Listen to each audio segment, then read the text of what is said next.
왕들이 와서 싸울 때에 가나안 왕들이 무기또 물가 다한악에서 싸웠으나 은을 탈취하지 못하였도다.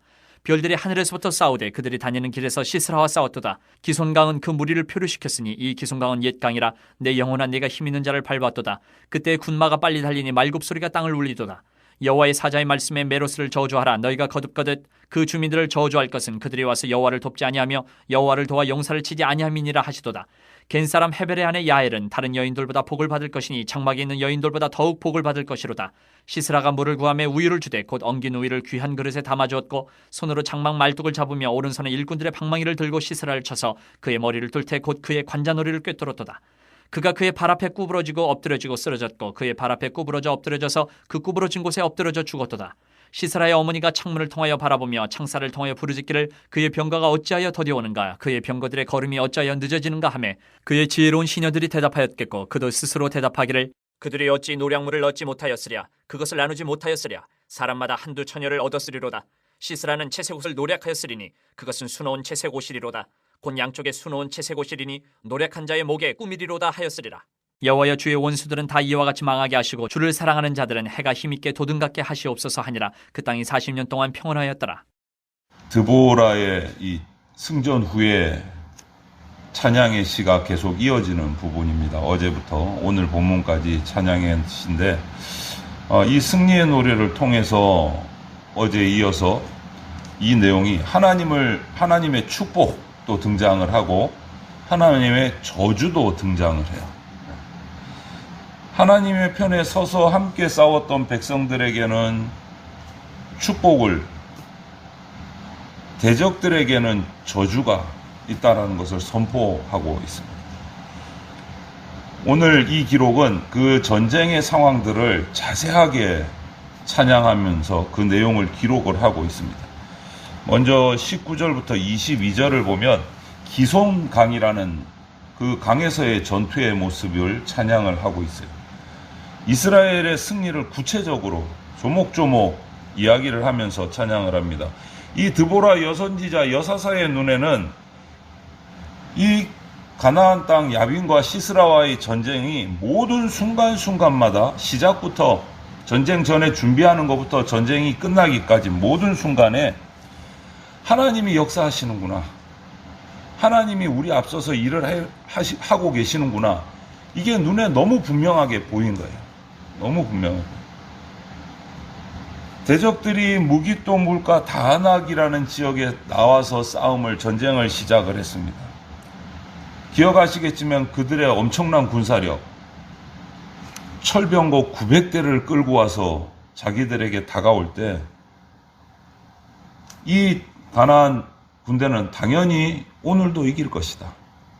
다른 나라도 이겼고 우리 철병거 900대가 지나가면 우리를 물리칠 막을 군대가 없다. 오늘도 이스라엘을 정복하고 우리가 거기서 노량물들, 전리품들을 걷어가지고 채색옷도 가져가고 금은보화도 내고 우리가 다 빼앗아 갈 것이다. 이러고 왔을 거다. 기대하면서. 하지만 하나님이 그것을 막으셨습니다. 그것을 찬양하고 있습니다. 어떻게 막으셨느냐? 자연을 움직이셔서 막으셨다. 자연. 이스라엘 군사 앞에 나가서 자연을 움직이셔서 무력하게 만들었어요. 철병거가 꼼짝하지 못하게. 이스라엘이 싸운 게 아니고 하나님이 먼저 싸우셨다. 기손강을 표류하게 하셨다. 이렇게 오늘 표현해요. 기손강. 물을 넘치게 해서 진흙이 되게 해서 철병거가 움직이지 못하게 발을 묶어버리죠. 그래서 그들이 도망할 때 철병거로 도망하지 못하고 뛰어내려서 다름질 쳐서 도망할 수밖에 없이 만든 병거가 못 움직이니까 진흙에 빠져서 이 모든 장면을 찬양하면서 가사로 오늘 이렇게 기록하고 있어요. 강물을 움직이시는 하나님의 그 역사하심에 감격한 거예요. 너무 기가 막히고 감격한 거예요. 우리는 가지도 않았는데 벌써 앞에서 하나님께서 다 싸우시고 그리고 그 기손강의 물로 그들이 휩쓸려 갈 때 오늘 뭐라고 표현합니까? 내가 힘 있는 자를 밟았도다. 이렇게 찬양을 해요. 힘 있는 자를 밟았도다. 하나님의 일하심을 이 드보라 사사처럼 볼 수 있는 사람은, 볼 수 있는 믿음의 사람은 매 순간 감격할 수밖에 없는 거예요. 나에게 이런 사명을 주시놓고 그 사명을 하려고 달려가니까 하나님이 앞에서 벌써 다 정리해 놓으시고 사명을 감당할 수 있도록 길을 닦아 놓으시는 모습을 발견하면 믿음의 사람은 감격할 수밖에 없는 거예요. 내가 한 것도 없는데 하나님이 다 하셔놓고 나에게 잘했다, 수고했다. 역사를 주관하시는 하나님, 온 세상을, 우주 만물을 운행하시는 그 하나님의 일하심 앞에서 우리는 드보라처럼 감격할 수밖에 없어요. 내가 힘써서 한 거 아니고 하나님께서 다 해놓으셨다. 이것을 보는 믿음이 우리 가운데 필요합니다. 그리고 23절부터 27절로 넘어가면 전쟁이 끝난 후에 이제 축복과 저주가 함께 나타납니다. 전쟁에서 공을 세운 사람들에게는 축복이 임하고 수치스러운 모습을 보인 사람들에게는 저주가 내려져요. 하나님 먼저 야엘을 축복하십니다. 그리고 메로스를 저주하라고 하십니다. 여기서 메로스는 그 전쟁이 벌어졌던 다하낙 기송강 부근에 있던 마을인 것 같아요. 마을 이름입니다. 이 마을 주민은 자기 마을 앞에 강가에서 지금 이스라엘 전쟁이 벌어지고 있는데 하나님 편에 서지를 않았던 거예요. 자기들의 안녕을 위해서 전쟁에 나가지를 않았어요. 그런데 헤벨의 아내 야엘은 이방인임에도 불구하고 하나님 편에 서서 적장 시스라를 죽였습니다. 여러분, 축복과 저주는, 우리는 저주는 별로 생각하기 싫고 이제 복을 생각을 많이 하는데, 축복과 저주예요. 축복과 저주는 어떻게 결정되느냐? 내가 누구 편에 서 있느냐?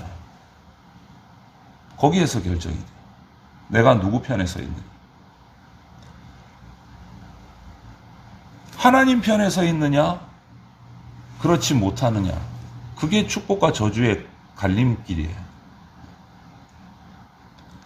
오늘 야엘의 방식에 대해서, 싸움 방식에 대해서 뭐 비겁하니 많이 이런 얘기를 하는 것은 참 수박 겉핥기에 어리석은 태도인 거예요.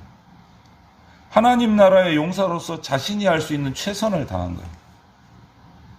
하나님은 그런 그녀를 인정하셨고 축복하셨잖아요.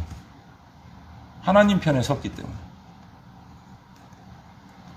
우리는 하나님 편에 내가 선다는 것이 무엇인지를 잘 생각해야 됩니다. 이 야엘의 모습을 보면서 하나님 편에 선다는 게 뭘까? 그 하나님 편에 서야 축복이고 그렇지 않으면 저주인데 하나님 편에 선다는 게 뭘까? 마태복음 25장 40절 말씀을 들어서 우리가 설명을 하자면, 지극히 작은 자 하나에게 내가 냉수 한 그릇, 나의 손길, 내가 할 수 있는 최선을 다하는 것, 그것이 하나님 편에 서는 거라고 말씀하셨어요. 지극히 작은 자를 돕지 않고 내가 할 수 있는 최선을 다하지 않으면 하나님 편에 서는 것이 아니다라는 거예요. 의리의리하고 위대한 일을 하라는 거 아니에요. 지극히 작은 자에게 내가 할 수 있는 것을 하라는 거예요. 할 수 없는 것을 하라. 아니요. 내 능력을 벗어난 게 아니고 지극히 작은 자에게 내가 할 수 있는 배려가 하나님 편에 선다는 거예요. 이것이 하나님 나라 백성이 누리는 축복의 비결이에요.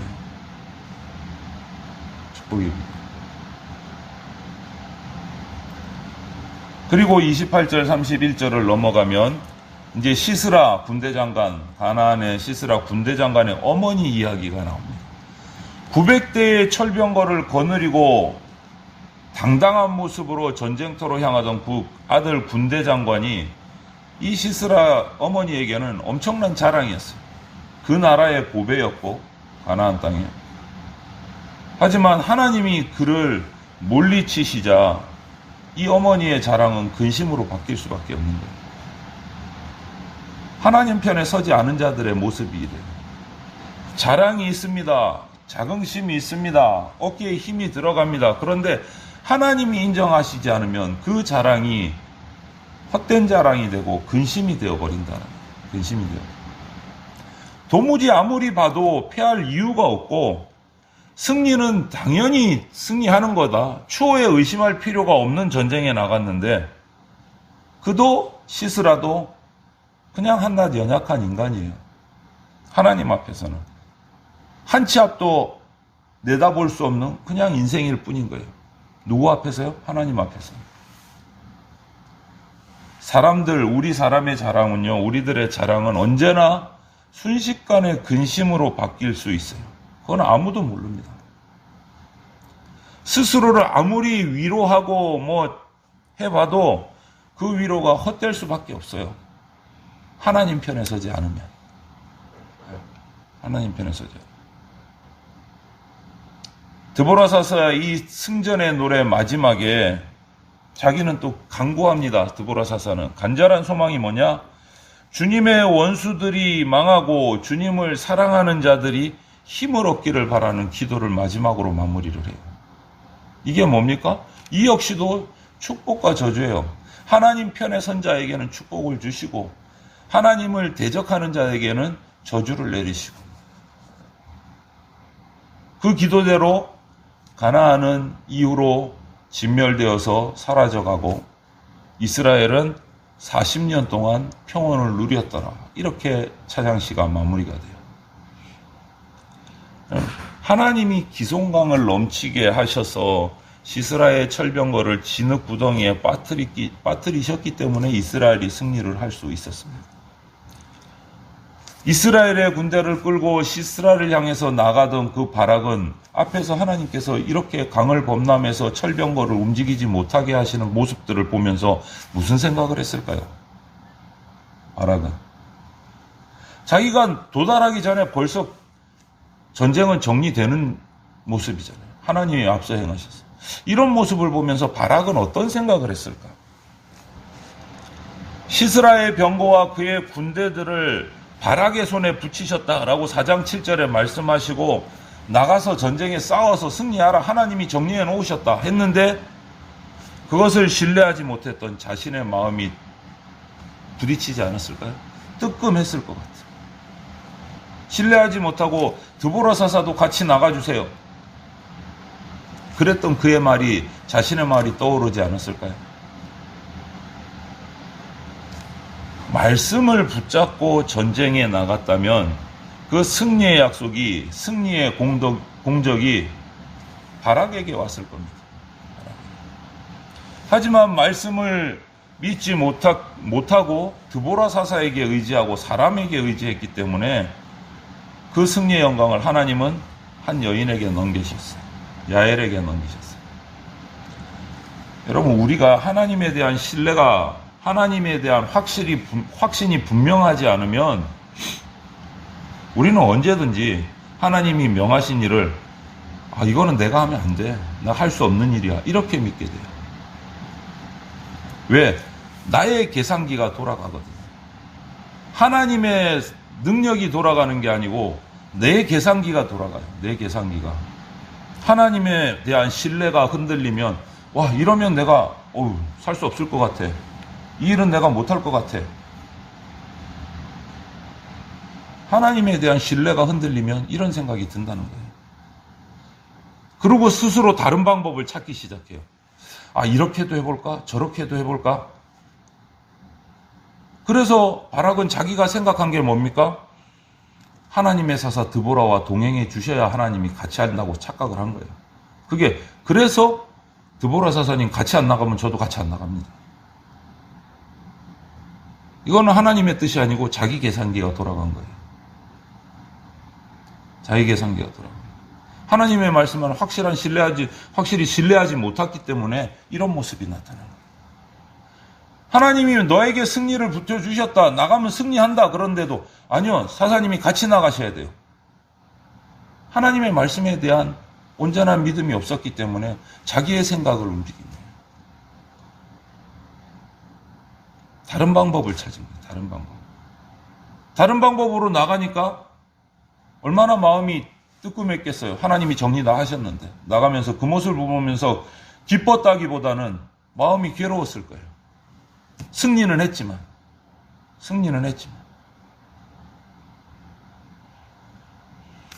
하나님을 향한 신뢰가 부족하다는 것을 이 장면에서 드러내는 거예요. 하나님보다 인간 드보라를 의지한 거예요. 이처럼 하나님을 온전히 신뢰하지 못하면 하나님이 준비하신 복을 거둬 차는 모습이 돼버려요. 바락에게 주셨던 승전의 그 복을 야엘에게 거둬 찬 모습이 돼버린 거잖아요. 하나님의 말씀을 신뢰하지 못하면 반드시 대가를 치릅니다. 깨닫게 하십니다. 마음이 아프죠. 승리를 했지만 바락 입장에서는 뭔가 찝찝하고 마음 아프고 안타깝고 승리는 했지만 여러분 이 전쟁의 내용을 보면서 하나님이 사용하시는 사람이 참 다양하구나 하는 걸 우리가 느껴요. 어제 오늘 이 말씀들을 보면서 에브라임, 베냐민, 마길, 스불론, 이사갈, 바락과 함께 나간 사람들 또 하나님은 그 사람들 외에도 헤벨의 아내 이방이지만 야엘을 사용하셔서 군대장관 시스라를 처단을 하십니다. 이런 다양한 사람들을 쓰세요. 나만 된다라는 생각을 내려놓으셔야 돼요. 나만 된다. 모두가 합력해서 선을 이루는 거지 독불장군은 없습니다. 이 야엘이 시스라를 제거한 것은 어떻게 보면 그녀의 순간적인 지혜인 것도 같고 기지인 것도 같지만 사실은 하나님께서 그녀를 사용하신 역사하심이에요. 하나님의 섭리가 작용하고 있는 거예요. 이미 예언했잖아요. 바락이 믿지 못할 때 영광을 다른 사람에게 한 여인에게 돌리겠다. 드보라를 통해서 벌써 얘기하셨죠. 하나님의 섭리하심이 벌써 있었던 거예요. 야엘의 행동을 통해서 하나님의 말씀이 이루어진 거예요. 야엘은 몰랐겠지만 그 모습을 알고 있었던 그 말씀을 알고 있었던 드보라와 바락은 이 모습을 보고 얼마나 감격했겠어요. 드보라는 감격했을 것이고 바락은 뜨끔했을 것이고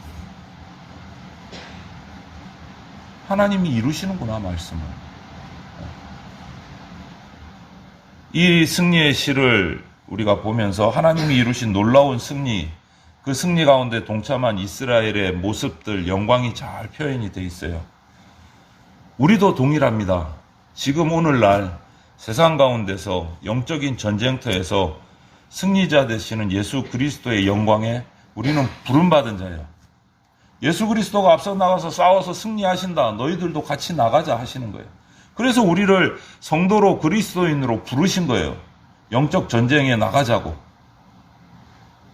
여러분 어떻게 응답하시겠습니까? 야엘처럼 쓰임 받으시겠습니까? 바락처럼 승리에 나가기는 했는데 뭔가 2% 부족한 찝찝함을 남기는 승리를 얻으시겠습니까? 부름받고 구원받았기 때문에 승리는 해요. 우리는 정해져 있어요. 그런데 바락과 같은 승리를 맛볼 것이냐, 야엘과 같은 승리를 맛볼 것이냐, 그 말씀들을 알고 기뻐 찬양하는 드보라와 같은 감격을 누리는 승리가 될 것이냐, 그건 우리의 선택에 달려 있어요. 영적 전쟁에 나가서 싸우시는 예수 그리스도의 부르심에 전적으로 응답해서 순종해서 나갈 거냐, 내 계산기를 돌리는 바락 같은 삶을 살 것이냐. 저는 우리 대전장로교회 공동체와 그 안에 있는 모든 성도들이 세상 길에 있지 않고 십자가의 길 가운데 있다면 오늘 드보라의 찬양시의 마지막 부분처럼 우리는 십자가의 길을 같이 동참한다면 해가 힘있게 돋는 것처럼 우리는 살아가게 될 것이고 감격스러운 승리의 영적 전쟁의 승리자가 될 줄로 믿습니다. 그렇게 살아가는 우리 성도들이 되시기를 바랍니다.